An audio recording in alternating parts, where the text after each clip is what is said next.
Hi friends, இன்னைக்கு October 23க்கான news paper தான் பார்க்க போகிறோம். Modi meets Putin offers all help to end conflict. So நம்ம ரஷ்யாவுக்கும் யுக்ரைனுக்கும் நடக்கிற வாரை சுமூகமாக பேசி தீர்த்துடலாம் அப்படின்னு சொல்லிட்டு நம்ம மோடி உள்ள தலையிட்டிருக்காங்க. ஸோ இது நல்லபடியாக முடியட்டும், நம்மளும் வேண்டிக்கலாம். ஸோ இந்த இடத்துல பாருங்க, 4 fowls found dead in Thoothukudi வில்லேஜ்னு இருக்கு. ஃபவுல்ஸ் அப்படின்னா பேர்ட்ஸ்ன்னு அர்த்தங்க. ஸோ இங்க வந்து அவங்க சொல்றது வந்து என்னன்னா பீகாக்ஸை தான் சொல்றாங்க. இந்த ஃபவுல்ஸ் அப்படின்னா பேர்ட்ஸ்ன்னு அர்த்தம். ஸோ அவங்க வந்து பீகாக்ஸ் வந்து இறந்துட்டதா சொல்றாங்க. அடுத்து கிராஜுவேட்ஸ் அப்படின்னு நம்ம சொல்றோம் இல்லையா, கிராஜுவேட்ஸுக்கு சரியாங்க, அதாவது சக்சஸ்ஃபுல்லா கம்ப்ளீட் பண்ண ஸ்டூடெண்ட்ஸு. ஸோ இதுல கிராஜுவன்ஸ் அப்படின்னாலும் கிராஜுவேட்ஸ் தாங்க, இல்லட்னா யாரு கிராஜுவேஷன் வாங்க போறவங்க அப்படின்னு சொல்லலாம். கரெக்டான மீனிங் வந்து கிராஜுவேஷன் வாங்க போறவங்க, கிராடுவன்ட்னு சொல்லுவாங்க. ஸோ அடுத்து ஓவர் த பார்டர் லைன் அப்படின்னு இருக்கு. ஸோ நம்மளுக்கும் சைனாக்கும் இருக்கிற பார்டர் லைன் 4 வருஷமா இந்த பிரச்சனை போயிட்டு இருக்குங்க. இதை வந்து சைனா ஒரு சில அக்ரிமெண்ட்ஸ் போட்டு இனிமேல் அவங்களோட ஃபோர்ஸ் நம்மளோட ஏரியாக்குள்ள வரமாட்டாங்க அப்படின்னு சொல்லியிருக்காங்க.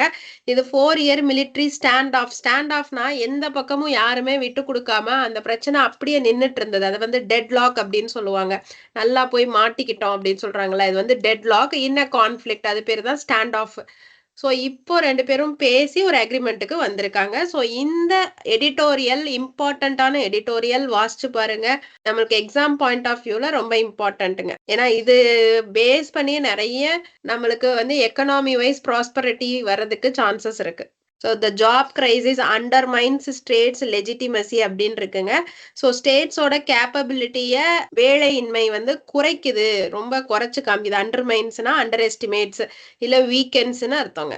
இங்க பாருங்க, IMF retains India's growth projection at 7% for financial year 25. So IMF international monetary fund, அது வந்து அதோட ஜேர்னல் இல்லை அதோட ரிப்போர்ட், வேர்ல்டு எக்கனாமிக் அவுட்லுக்னு ஒரு ரிப்போர்ட் ரிலீஸ் பண்ணும். இந்த ரிப்போர்ட் எதுக்காண்டி ரிலீஸ் பண்ணுச்சுன்னா, அடுத்து வேர்ல்டு பேங்க் IMF-ஓட ஆனுவல் மீட்டிங் வந்து நடக்க இருக்கு. ஸோ அதை ஸ்டார்ட் பண்றதுக்கு, கிக் ஆஃப் அப்படின்னா ஸ்டார்ட்னு அர்த்தம். ஸோ அதை ஸ்டார்ட் பண்றதுக்காண்டி இந்த ரிப்போர்ட்டை ரிலீஸ் பண்ணாங்க. அதுல இந்தியாவோட ப்ரொஜெக்ஷன் ஃபினான்ஷியல் இயர் 2025க்கு 7% இருக்கும் அப்படின்னு சொல்லியிருக்காங்க.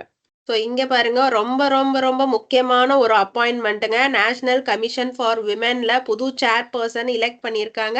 அவங்க பேர் வந்து, இங்க எலெக்ஷன் இல்லை, இதுல அப்பாயின்மெண்ட் தான். இவங்க பேர் வந்து விஜயா ரஹாத்கர்.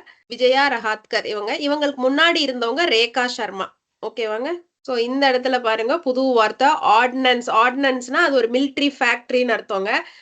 மிலிட்ரி தடவாளங்களை வைத்திருக்கிற ஒரு இடம். ஸோ மிலிட்ரி அமினியேஷன் வச்சிருக்கிறது. அடுத்து இது வந்து ஒரு புது இது, ஜஸ்ட் நம்மளோட தெரிஞ்சுக்கிறதுக்காண்டி, எக்ஸாம் பாயிண்ட் ஆஃப் வியூலலாம் இல்லை. கார்னியாவோட டிமாண்டு ஜாஸ்தி இருக்குங்க. கண்ணுல அந்த ஒயிட் ஏரியா இருக்குல்ல, அதோட டிமாண்ட் வந்து ஜாஸ்தி இருக்கு. நம்ம ஐ வந்து இப்படி இருக்கும்போது இந்த லென்ஸ் பார்ட் ஸ்க்ளீரா, அதுக்கப்புறம் கார்னியா அப்படிலாம் சொல்லுவாங்க. ஸோ கரெக்டான பார்ட் வந்து நீங்க கூகுள்ல போட்டிங்கன்னா தெரியும். கார்னியா விழித்திரைன்னு சொல்லுவாங்க. அதோட டிமாண்ட் வந்து ஜாஸ்தி இருக்கிறதுனால, அதாவது ஹாஸ்பிட்டல்ஸ்ல நடக்கிற டெத் அப்போ கார்னியாவை வந்து அவங்க கன்சென்ட் இல்லாமையே நம்ம எடுத்து யூஸ் பண்ணிக்கலாம் அப்படின்னு சொல்லி ஒரு அமெண்ட்மெண்ட் கொண்டு வரணும்னு சொல்லுறாங்க. அப்படி பண்ணா 50% ஆஃப் த கார்னியா டிமாண்ட் வந்து குறைஞ்சிரும் அப்படின்னு. சப்போஸ் அவங்களுக்கு அதை தானமா கொடுக்க விருப்பம் இல்லைன்னா மட்டும் அன்வில்லிங்னஸ் கொடுக்கலாம் அப்படின்னு சொல்றாங்க. முதலே அவங்க அன்வில்லிங்னஸ் ரெஜிஸ்டர் பண்ணணும் அப்படின்னு சொல்றாங்க. ஸோ பிஸ்னஸ் வந்து பாருங்க, CK பிர்லா குரூப்போட ஓரியன்ட் சிமெண்ட்டை அதானி வந்து வாங்க போறாங்க. அதானியோட சிமெண்ட் பேர் வந்து அம்புஜா சிமெண்ட்டுங்க.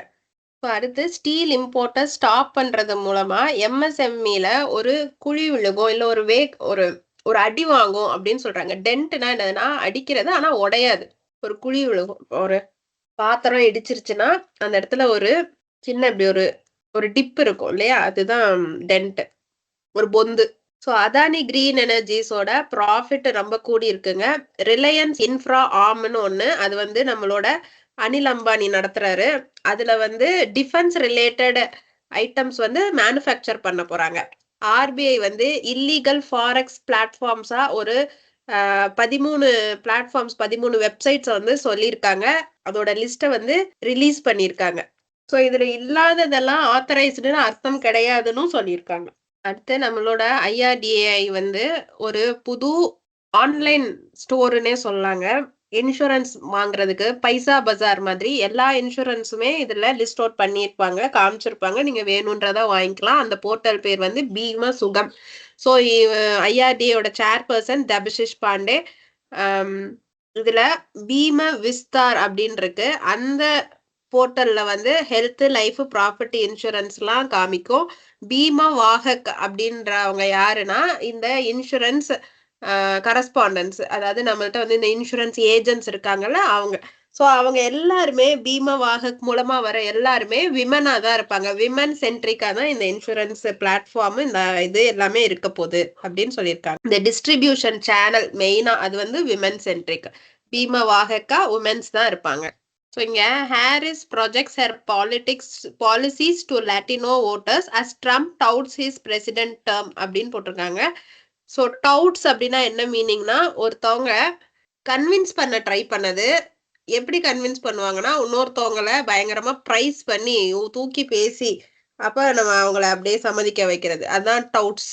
சரிங்க. நம்மளோட வேர்ட் ஆஃப் த டே வந்து என்னன்னா டீஃபெனிஸ்ட்ரேஷன். ஃபெனிஸ்ட்ரேஷன் அப்படின்னா எஜெக்ஷன், எக்ஸ்பல்ஷன் அந்த மாதிரி இருக்கலாம். So he has governed so badly as to deserve automatic டீஃபெனிஸ்ட்ரேஷன்.